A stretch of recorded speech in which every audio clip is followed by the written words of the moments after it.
Assalamualaikum warahmatullahi wabarakatuh. Saudaraku dimanapun Anda berada, Corona adalah salah satu dari sekian banyaknya cara Allah untuk mengingatkan kita manusia atas kesalahan yang telah kita lakukan. Tetapi terkadang manusia dalam mengantisipasi virus COVID-19 ini tidak berdasarkan hikmah. Contohnya seorang yang tadinya jarang ke masjid, bahkan terkadang ke masjid pun tidak pernah, justru semakin jauh dari masjid karena merasa jauh dari masjid adalah solusinya. Kemudian ada seorang yang takut terkontaminasi oleh virus corona ini. Kemudian dia sibuk mensafety dirinya dengan obat-obatan, jamu-jamuan, masker, cuci tangan, sabun yang higienis. Tetapi sedikit berzikir, bahkan ada yang lupa mengingat Allah. Saudaraku, ini adalah sebuah keironian dalam keimanan. Di saat kita percaya kepada Allah, tapi kok malah justru kita jauh daripadanya. Maka atas keironian inilah saya Abinaya Aceh, salah seorang penyuluh fungsional Kementerian Agama Aceh Tamiang, mencoba sedikit berkontribusi dalam sebuah kreasi dalam bentuk visualisasi video yang berjudul 3 benteng orang mukmin dalam mengantisipasi corona. Dan kontribusi ini saya bacakan dari salah satu karya fenomenal ulama terkemuka Indonesia, Imam Nawawi Al-Bantani, Allahumma yarham, yaitu dalam kitabnya Nasihatul Ibad, sebuah kitab yang berisikan nasihat-nasihat yang mengantarkan kita untuk menjadi seseorang yang lebih santun dan bijak.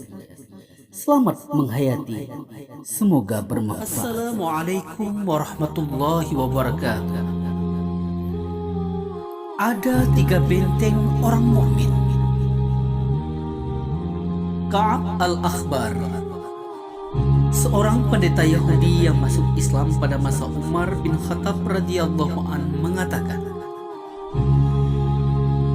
benteng orang mukmin yang dapat menghalangi dari gangguan syaitan itu ada 3, yaitu yang pertama adalah masjid, yang kedua berzikir kepada Allah Subhanahu wa Ta'ala, dan yang ketiga membaca Al-Quran. Hal ini dikarenakan masjid adalah tempat berzikirnya kaum mukmin dan tempat singgahnya para malaikat. Dan sewaktu mendengar zikir, syaitan bersembunyi dan menjauh. Terutama ketika mendengar ucapan La haula wa la quwwata illa billah. Begitu pula membaca Al-Quran juga sebagai perisai kaum mukmin, apalagi jika yang dibaca adalah ayat kursi. Saudaraku, ada 3 simpanan Allah Subhanahu wa Ta'ala. Seorang bijak berkata, ada 3 hal yang menjadi simpanan Allah Subhanahu wa Ta'ala, yaitu yang pertama kefakiran, yang kedua sakit, dan yang ketiga adalah sabar. Simpanan Allah maksudnya adalah sumber pahala yang hanya akan Allah berikan kepada orang yang dicintainya. Sementara sabar maksudnya adalah tidak mengeluh kepada selain Allah atas kesedihan ketika menerima musibah. Ada 3 hal yang paling baik. Ibnu Abbas radhiyallahu an ketika ditanya tentang hari, bulan, dan amalan yang paling baik, ia menjawab,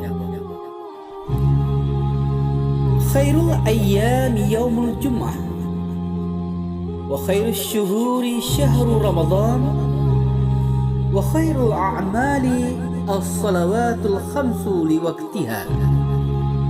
Yang pertama, hari yang paling baik adalah hari Jumat. Yang kedua, bulan yang paling baik adalah bulan Ramadan. Dan yang ketiga, amalan yang paling baik adalah menjalankan sholat fardu tepat pada waktu utamanya. Selanjutnya, Ibnu Abbas radhiyallahu an meninggal dunia pada hari Jumat. 3 hari sesudah kematiannya, sampailah berita kepada Ali bin Abi Thalib radhiyallahu an tentang jawaban Ibnu Abbas radhiyallahu an ketika ditanya tentang 3 hal tersebut di atas. Ali radhiyallahu an lantas berkata, apabila para ulama, hukama, dan fukaha mulai dari bumi timur sampai barat ditanya tentang hal itu, pasti mereka akan menjawab seperti jawaban Ibnu Abbas, kecuali aku, karena jika aku ditanya tentang hal tersebut, maka pasti aku akan menjawab sebagai berikut. Inna khairal a'mal ma yaqbalullahu ta'ala minka, wa khairas syuhur ma tatubu fihi ila Allahi taubatan nasuha, wa khairal ayyam ma takhruju fihi minad dunya ila Allahi mu'minan billah. Yang pertama, amal yang paling baik adalah amal yang diterima oleh Allah Subhanahu wa ta'ala. Dan yang kedua, bulan yang paling baik adalah bulan yang di dalamnya engkau bertobat kepada Allah dengan tobat nasuha. Dan yang ketiga, sebaik-baik hari adalah hari saat engkau pergi meninggalkan dunia yang fana ini dan kembali kepada Allah dalam keadaan beriman kepadanya. Ibnu Abbas mengatakan bahwa yang disebut dengan tobat nasuha adalah hatinya menyesali dosa yang pernah dikerjakan, lisannya memohon ampunan kepada Allah, raganya berhenti dari segala macam perbuatan dosa, dan berjanji tidak akan melakukan lagi kemaksiatan yang dilarang oleh Allah Subhanahu wa ta'ala.